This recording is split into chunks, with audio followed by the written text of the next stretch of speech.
histórias para certos espaços. Em cada espaço, acontece algo particular que só pode acontecer ali. Tem particularidades para certos espaços e espaços para certas particularidades. É por isso que trazemos várias histórias sobre espaços onde Deus agiu no meio dos homens.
Desde criança, o Jacó sempre teve inveja de seu irmão, Esaú. Ele era bom de bola, bem inteligente, muito popular e até cantava bem.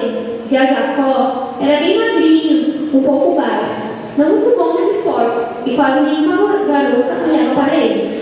Apesar de eles serem gêmeos, eles eram bem diferentes. O Esaú era bem peludo, igual Tony Ramos. Já o Jacó era lisinho, feito uma garrafinha. Mas se havia alguma coisa que irritava mais o Jacó, era como seu pai tratava para seu irmão cheio de orgulho. Se podia ver na expressão que esse era o filho que o pai desejava. A cada dia, isso deixava o Jacó com mais inveja, até que ele decidiu tomar uma atitude. Um dia, Jacó quis passar a perna em todo mundo para obter um pouco da atenção do seu pai. Então vestiu as roupas do seu irmão e até procurou ficar bem semelhante. Foi então que chegou perto do seu pai e pediu que ele abençoasse. Sol, talvez para vocês não faça muito sentido o pai abençoar o filho, mas na família de Jacó, este ato era muito importante e único para Esaú. O Jacó fez foi enganar o seu pai e o seu irmão. Foi então que Jacó, o nosso objetivo de hoje, decidiu sair no maior embalo longe dos seus parentes. E muita coisa aconteceu enquanto Jacó estava longe de casa. Chegou na casa do seu tio distante, que morava lá para os lados do Ceará. O tio do Jacó tinha duas filhas, uma bem bonita chamada Raquel e a outra chamada Lia, que era bem cara.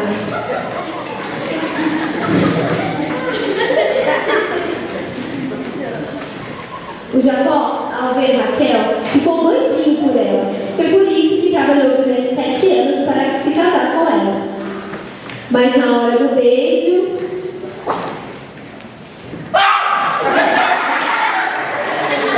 o enganador foi enganado. Teve então que trabalhar mais 7 anos para poder ver sua amada.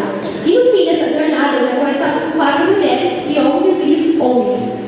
A verdade é que Jacó podia se considerar como afortunado por ter ganhado todas as coisas. Mas não era bem assim. Jacó, o enganador, precisava do perdão do seu irmão. Todos os dias, antes de se deitar, ficava pensando e se culpando por ter enganado a sua família, ter mentido para seu pai, e se distanciar do seu único irmão. Foi então que o Jacó decidiu voltar para casa. No meio do caminho, algo bem diferente aconteceu. Ele lutou com Deus no estrado. Dessa vez, ele queria ser abençoado, não pela enganação, como tinha feito com seu pai, mas sim pela verdade. Esse encontro transformou a vida de Jacó e teve até o seu nome mudado, de Jacó para Israel, aquele que não foi com Deus.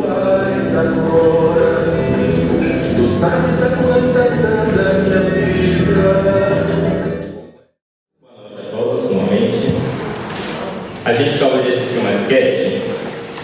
correspondeu a falar um pouco sobre essa história. A história de Jacó e Esaú é uma das histórias bem interessantes na Bíblia por causa do seu conteúdo, por causa do jeito como é narrado e por causa da mudança mesmo que o Jacó tem na sua vida. Mas além disso, ele é bem interessante porque ele é aqui da partida para um fato muito importante na Bíblia. E esse fato tão importante que acontece na Bíblia é que é o Jacó que começa a iniciar o povo de Israel. E o povo de Israel chama-se Israel por causa desse erro. Mas o que me correspondeu falar hoje é sobre igreja como local de mudança. E eu realmente eu estive pensando durante essa semana sobre aquilo que eu poderia conversar sobre a igreja como local de mudança. E tem algumas coisas que vieram na minha cabeça.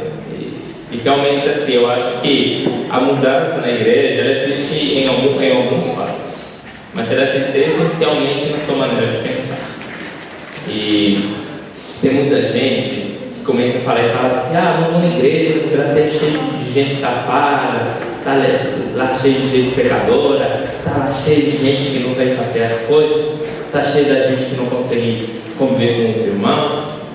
E parece que as pessoas esqueceram de um fato muito simples, de que tanto fora da igreja, quanto dentro da igreja, existem e há pecadores. As pessoas que estão fora da igreja são tão pecadoras quanto as que estão dentro. As pessoas que estão lá fora, fazendo as barbaridades que fazem, talvez são pecadoras, mas nós não somos diferentes das pessoas que estão fora. Nós também somos pecadores. E a igreja é uma comunidade de pessoas que pecam, de pessoas que erram, de pessoas que se equivocam, de pessoas que fazem equívocos. Só que o grande diferencial, a igreja se torna espaço de mudança, porque enquanto as pessoas lá fora pecam e fazem as barbaridades que fazem, nós na igreja somos incentivados para a mudança. Nós na igreja somos incentivados para a mudança de vida. Nós na igreja somos incentivados a não ficarmos com os nossos delitos e pecados, mas tentar assumir o caráter e a autoridade de Cristo. A igreja ela se torna um local de mudança por causa de que a gente tem uma promessa muito grande. E que a gente tem que começar a se apegar mais nessa mudança. Eu queria ler com vocês um textinho, que é um textinho bem conhecido, que está no livro de Coríntios, 2 de Coríntios 5:17, é um texto bem conhecido.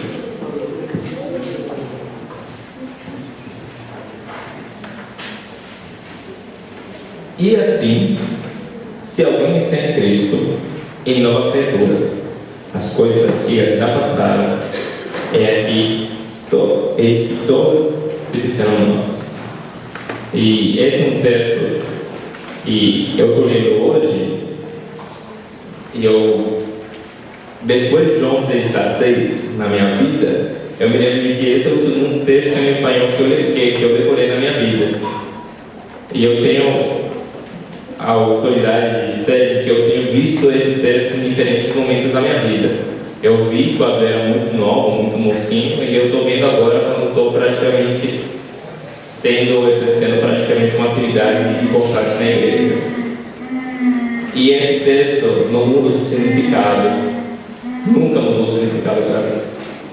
E Cristo, Jesus, Ele sempre propõe uma mudança para aqueles que estão submergidos no pecado para a vida, da morte para a vida. De Jacó, o enganador, por Israel, aquele que luta, aquele que anda, aquele que fez parte com Deus. Deus nos incentiva e nos demonstra que a gente não está aqui simplesmente para ficar do mesmo jeito que a gente entra, mas a gente está incentivado aqui para a mudança, para a gente entrar e tentar mudar o nosso jeito de cada um certo. e para a gente tentar mudar o nosso jeito de viver. Amém? Queria orar com todos nós. Pai Celeste, Pai amado, eu te agradeço pelo tempo que a gente teve, eu agradeço por que o Senhor nos concedeu esse tempo no qual a gente refletiu sobre a história de Jacó e Saul, de uma maneira bem engraçada, Pai, e também de uma maneira bem séria, e nos ajuda a entender a igreja como um local de mudança, a igreja onde as pessoas elas não são engajadas a ficar do mesmo jeito, estão sentadas nos bancos, acomodadas nos seus carros, Pai, mas que o Senhor nos incentiva a mudar a nossa vida. Pai, essencialmente, tira esse pecado que nos afeta tanto, Pai, e nos ajuda a mudar o nosso jeito de viver, Pai. Não queremos ser mais enganadores que nem o Jacó, mas queremos ser praticamente homens que andam contigo como Israel, Pai. E nos ajuda a andar contigo da maneira correta. Eu te agradeço, Pai, nos ajude a entender que quando estamos contigo, as coisas velhas passaram e esperarmos que todas as coisas passam novas. Eu te agradeço, em nome de Jesus. Amém.